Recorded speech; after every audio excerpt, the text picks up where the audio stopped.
स्वागत आहे तुमचं सुबोध जाधव इंग्लिश सोल्युशन या यूट्यूब चॅनलमध्ये. आज आपण या व्हिडिओमध्ये बघणार आहोत इयत्ता 8वीचं युनिट 3 मधील पहिली पोएम 3.1. तिचं नाव आहे व्हाय. व्हाय म्हणजे का. या पोएमचे लेखक हे ॲनोनिम्स. म्हणजे काय तर त्याचे लेखकाबद्दल माहिती नाही, पण खूप छान अशी पोएम आहे, तर ती आपण या व्हिडिओमध्ये बघणार आहोत. एक महत्त्वाची सूचना अशी की या युनिट 3चे सर्व जे लेसन आणि पोएम आहेत त्याच्या लिंक्स तुम्हाला डिस्क्रिप्शनमध्ये मिळून जातील. तुम्ही डिस्क्रिप्शनमध्ये जाऊन पूर्ण युनिट तुम्ही बघू शकता. चला तर आता वेळ न गमावता आपण सुरुवात करूया व्हाय ही पोएम समजून घ्यायला.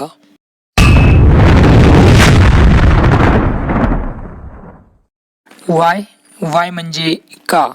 ओके, ही जी पोएम आहे ती एकंदरीत 8 स्टांजा या पोएममध्ये आहेत आणि प्रत्येक स्टांजा हा किती लाईनचा आहे तर 4 लाईनचा. आता ही पहिलं जी स्टांजा आहे तो दिसतो की आपला 4 लाईनचा दिसतोय, म्हणजे प्रत्येक स्टांजा 4 लाईनचा आहे आणि एकंदरीत 8 स्टांजा यामध्ये आहेत.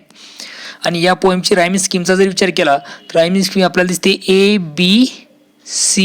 म्हणजे सर्व स्टांजांमध्ये तुम्हाला ABCB ही रायमिंग स्कीम दिसेल. तसं पुन्हा पुन्हा मी तुम्हाला प्रत्येक स्टांजामध्ये सांगत चालेल की कुठल्या स्टांजामध्ये काय रायमिंग स्कीम आहे. ओके, कॉमन जर विचार केला तर ABCB ही रायमिंग स्कीम आपल्याला दिसून येते. चला तर आता पहिला स्टांजा आपण काय करूया समजून घेऊया. पहिला काय स्टांजामध्ये काय दिलं बघा. I know a curious little boy who is always asking why.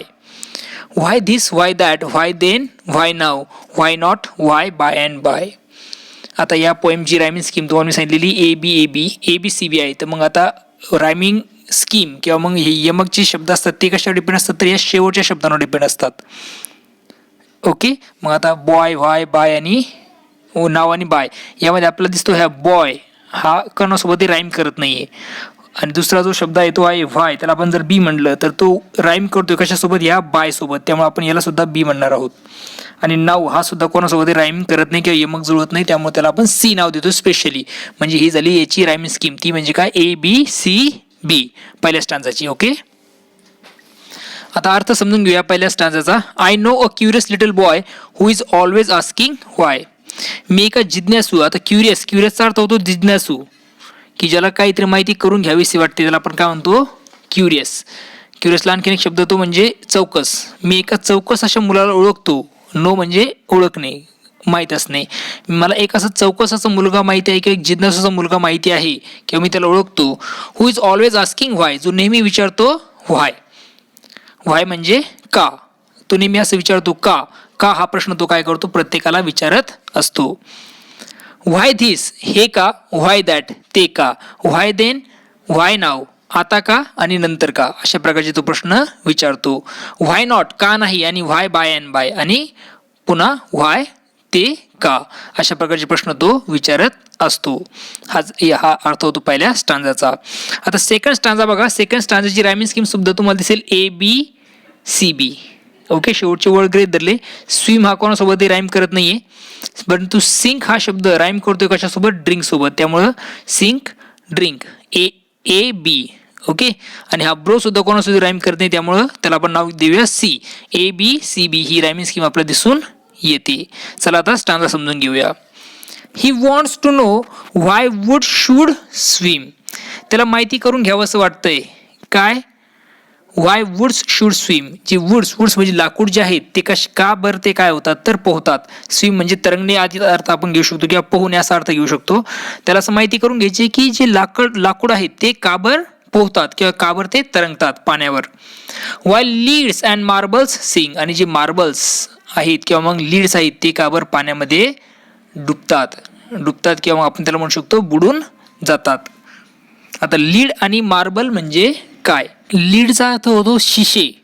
Okay, आणि मार्बल आपण जे गोटे खेळतो ना त्या गोट्यांना काय म्हणतात तर मार्बल्स. मग आता हे लीड आणि मार्बल आहे शिसे किंवा मग या ज्या गोट्या आहेत त्या का बरं पाण्यामध्ये डुबतात, असा प्रकारचा प्रश्न तो विचारतोय.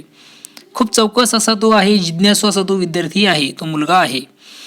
Y stars should shine. जे स्टार्स आहेत या जे काही स्टार्स जे आकाशात चमकतात, चांदण्या आपण त्याला म्हणतो, हे का बरं चमकतात. Okay, and winds should blow. आणि विंड्स म्हणजे हवा का बरं वाहते, अशा प्रकारचा तो प्रश्न विचारतोय. And why we eat and drink. आणि आपण का बरं जेवण करतो किंवा मग आपण का बरं पाणी पितो, असा सुद्धा तो प्रश्न विचारत आहे. हा अर्थ होतो सेकंड स्टांजाचा. आता थर्ड स्टांजाकडे येऊया बघा. थर्ड स्टांजाला सुरुवात करण्यापूर्वी रायमिंग स्कीम समजून घेऊ. क्लाउड्सला आपण म्हणतोय ए, स्कायला म्हणतोय आपण बी. ओके, क्लाउड कोणासोबतही राईम करत नाही, परंतु स्काय जो आहे तो करतोय राईम कशासोबत, या डाय सोबत, त्यामुळे आपण त्याला सुद्धा म्हणतोय बी. आणि ही हिल्स हे सुद्धा कोणासोबतही काय करत नाही, राईम करत नाही, त्यामुळे ए बी आणि याला आपण म्हणूया सी. आणि डाय स्काय सोबत स्कीम करते, राईम करते, यमक जुळवते, त्यामुळे आपण त्याला पुन्हा बी म्हणतोय. म्हणजे हिची राईम स्कीम सुद्धा काय येईल, A B C B. Okay, हिची राईम सुद्धा काय येईल, ए बी सी बी. म्हणजे थर्ड स्टांजा सुद्धा ए बी सी बी मध्येच येतो. चला समजून घेऊया. He wants to know what makes the cloud. त्याला माहिती करून घ्यायचं आहे, त्याला जाणून घ्यायचं आहे की व्हॉट मेक्स द क्लाउड, कोण मग कशामुळे हे जे क्लाउड्स आहेत ढग बनतात, कोण बनवतं या ढगांना, हे त्याला माहिती करून घ्यायचं आहे. And why they cross the sky, आणि त्याला आणखीन माहिती करायचं आहे. आणि तो विचारतोय पुढे की व्हाय दे क्रॉस द स्काय, ते काबर या ढगांना क्रॉस करताय, किंवा मग काबर ते ढगांमधून आकाशामध्ये पळत आहेत. ही जे क्लाउड्स आहेत, जे ढग आहेत, ते आकाशामध्ये काबर पळत आहेत, ते आकाशाला काबर क्रॉस करत आहेत, हे त्याला जाणून घ्यायचं आहे. Why sings the sun behind the hills. त्याला पुन्हा प्रश्न विचारतोय तो की why sings the sun behind the hill, हा जो सूर्य आहे तो त्या हिल मागे, त्या टेकडी मागे काबर बुडतो. अँड व्हाय द फ्लावर्स डाय, आणि ही जे फुलं आहेत ते काबर मरतात, हे याबद्दल सुद्धा तो काय करतोय तर विचारत आहे.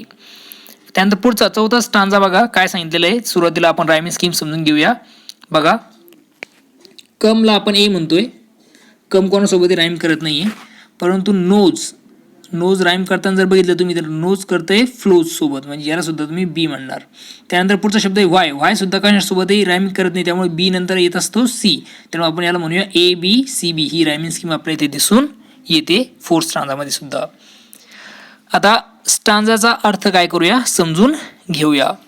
He wants to know why winds should come from out of the bellows nose. आता बेलोज म्हणजे काय तर भाता, ॲपरेटस फॉर ब्लोईंग एअर, एक प्रकारची वस्तू जी काय कशासाठी वापरली जाते तर ब्लोईंग एअरसाठी ती असते. He wants to know why wind should come from out the bellows nose. Bellows means apparatus for blowing air, एक प्रकारचं इन्स्ट्रुमेंट, एक ॲपरेटस जे काय करतात तर हवा देण्यासाठी वापरतात. आता याला आपण मराठीत म्हणू शकतो फुकणी. म्हणजे जी आपण काय करतो सर, आपल्याकडे चूल असते बघा, चुलामध्ये हवा देण्यासाठी जी फुकणी असते हवा फुकण्याची, त्याला फुकणी असं म्हणतात, तर ती आहे बेलो, त्याला बेलो असं म्हणतात. ओके, तर त्या मुलाला असं जाणून घ्यायचं आहे, त्या मुलाला एक जाणून घ्यायचं आहे की त्याला माहिती करून घ्यायचं आहे की त्या फुकणीमध्ये हवा कशा प्रकारे येते. ओके, त्यानंतर why pop guns should go pop and why the ocean ebbs and flows. Okay, why pop gun means a toy gun, एक प्रकारची खेळण्याची बंदूक, त्या खेळण्याच्या बंदुकीतून कशा प्रकारे काय होतं तर गो पॉप म्हणजे आवाज येतो, अशा प्रकारे त्याला जाणून घ्यायचं आहे. And why the ocean ebbs and flows. Ebbs means त्याला मराठीमध्ये म्हणतात, तिथं अर्थ दिले बघा, tide water moves away from the land.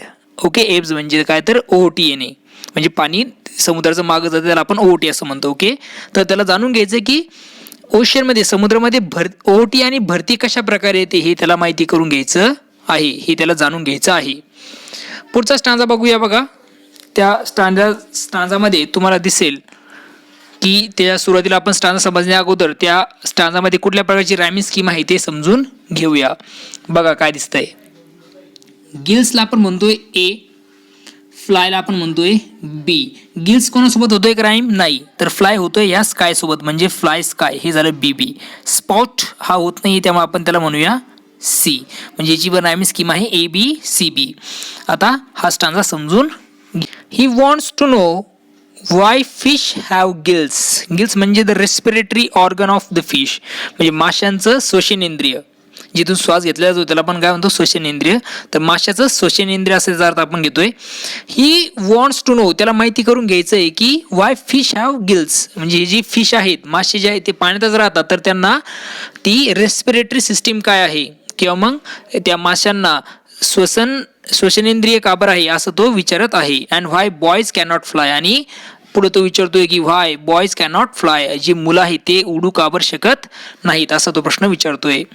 Why steam comes from the kettle spout and rain falls from the sky. आता पुढचा प्रश्न खूप भारी बघा. केटल स्पाउट म्हणजे काय तर a pipe of kettle through which tea liquid can be pour, म्हणजे जी केटली असते बघा, तुम्हाला दिसते बघा हॉटेलमध्ये की त्यामध्ये चहा टाकली असते, त्यातून चहा ओतली जाते कपामध्ये, त्याला म्हणतात केटल्स. तर मग या केटल्सचं जे काही स्पाउट आहे, जी काही चोच आहे किंवा तोटे आहे, त्यातून स्टीम म्हणजे काय, वाफ ही कशा प्रकारे बाहेर पडते, ती काबर बाहेर पडते, ती काबर त्यातून बाहेर येते त्या केटलमधून, ही स्टीम म्हणजे काय तर वाफ, त्याला आपण म्हणू शकतो. स्टीम म्हणजे काय, वाफ, याला आपण म्हणतो वाफ. तर ही वाफ काबर बाहेर येते. आणि पुढचा प्रश्न आहे and rain falls from the sky, आणि आकाशातून पाऊस काबर पडतो, असा तो प्रश्न पुढे विचारत आहे. त्यानंतर पुढचा जो स्टांजा आहे त्याच्या अगोदर आपण रायमिंग स्कीम समजून घेऊया. काय दिसतंय बघा, बर्नला आपण म्हणूया ए. बर्न होतोय कोणासोबत, नाही, स्टोनला आपण म्हणूया बी. आता स्टोन होतोय का राईम कोणासोबत, तो होतोय बोन सोबत, त्याला आपण म्हणतोय मग बोनला पण आपण म्हणूया बी. आणि राहिलेला शब्द आहे कोर कोणासोबत होतोय का, नाही, त्यामुळे आपण त्याला म्हणूया सी. म्हणजे ए बी सी बी हीच रायमिंग स्कीम आपल्या इथे दिसून येते. आता स्टांजा काय करूया समजून घेऊया. He wants to know why coal should burn, त्याला माहिती करून घ्यायचंय, त्याला समजून घ्यायचंय, त्याला अंडरस्टँड करायचंय की व्हाय कोल शुड बोन, जी कोल म्हणजे काय, कोळसा, जो कोळसा आहे तो काबर जळतो. And not a bit of stone, आणि पुढचा प्रश्न त्याचा आहे की तो म्हणतोय की कोळसा काबर जळतो आणि एक बीट ऑफ स्टोन, एखादा दगड आहे तो काबर जळत नाही. How seeds get in the Apple core and marrow in the bones. आता तो पुढे विचारतो की हे जे की ॲपल मराठीमध्ये म्हणतात सफरचंद, या सफरचंदचा तो कोर आहे, कोर म्हणजे काय, सेंटर ऑफ द फूड, ज्याला आपण मराठीमध्ये म्हणतो आतील भाग, म्हणजे त्या ॲपलच्या आतील भाग आहे, त्यामध्ये सीड म्हणजे काय तर बीज कशा प्रकारे असतं. And marrow in the bone, आणि मॅरो म्हणजे काय तर हाडातील चरबी, म्हणजे ही जी बोन आहे त्या बोनमध्ये चरबी कशा प्रकारे असते, असा तो पुढचा प्रश्न विचारत आहे. यानंतर आता आपण बघतो आहोत नेक्स्ट स्टांजा, 7वा स्टांजा. सुरुवातीला आपण काय करूया त्याचं रायमिंग स्कीम बघूया. मेल्टला आपण म्हणतोय ए, फ्लायजला आपण म्हणूया बी, मेल्ट कोणासोबतही होत नाही. ईट्सला म्हणू आपण सी, ते सुद्धा कोणासोबतही राईम होत नाही. आणि फ्लायज होतंय राईम बी सोबत, म्हणजेच ही पण रायमिंग स्कीम इथे आहे ए बी सी बी. बघा काय सांगितलेलं आहे, he wants to know why ice should melt, त्याला माहिती करून घ्यायचंय, त्याला जाणायचं आहे की जे आईस आहे, आईस म्हणजे बर्फ, तो काबर वितळतो, मेल्ट म्हणजे वितळणे. Why spider eats the flies, spider म्हणजे काय, कोळी किडा. ओके, जो स्पायडर आहे तो काबर माशांना खातो, फ्लायज म्हणजे काय, माशा ज्या उडतात त्यांना तो काबर खातो, असा तो प्रश्न विचारत आहे किंवा त्याला ती माहिती करून घ्यायचं आहे. वाय बीज शुड स्टिंज, जे काही बीज आहेत, बीज म्हणजे काय, मधमाशी, ही जी मधमाशा आहेत, बीज म्हणजे काय तर मधमाशा, या ज्या मधमाशा आहेत त्या काबर चावतात, काबर काय दंश करतात. And why the yeast should make the डो टू राईस, आणि डो म्हणजे काय तर मळलेलं पीठ किंवा कणिक त्याला आपण म्हणू शकतो. तर त्याला काय तर why the east should make the डो टू राईस, आणि हे जे ईस्ट मिक्स केल्यानंतर डो म्हणजे काय, जर पीठ आहे ते कशा प्रकारे फुगतं हे त्याला जाणून घ्यायचं आहे. पुढचा शेवटचा स्टांजा बघा 8 नंबरचा. यामध्ये सुरुवातीला आपण त्याची रायमिंग स्कीम समजून घेऊया. काय दिसतंय, हार्ड हा कोणासोबत राईम होत नाहीये. ट्राय राईम होतोय व्हाय सोबत, हार्डला आपण म्हणूया ए, ट्रायला आपण म्हणूया बी, तो राईम होतोय व्हाय सोबत, त्याला आपण व्हायला पण आपण म्हणूया बी.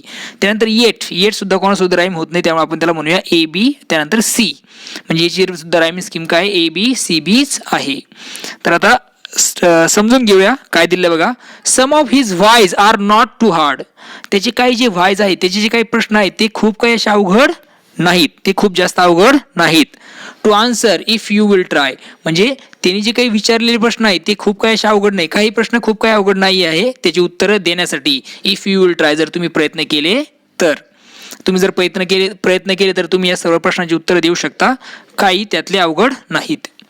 But other no one ever yet has found the reason why, परंतु असे काही प्रश्न आहेत की जे कसे तर has found the reason why, no one ever yet, त्याचे उत्तर जे आहे ते कसे फाइंड आउट करणं हे कसे नाहीत तर इतके सोपे सुद्धा नाहीत अशी ही पोएम इथे आपली काय होते संपते. या पोएमचे लेखक कोण आहेत त्याबद्दल माहिती दिलेली नाही. आय होप तुम्हाला ही पोएम समजलेली आहे.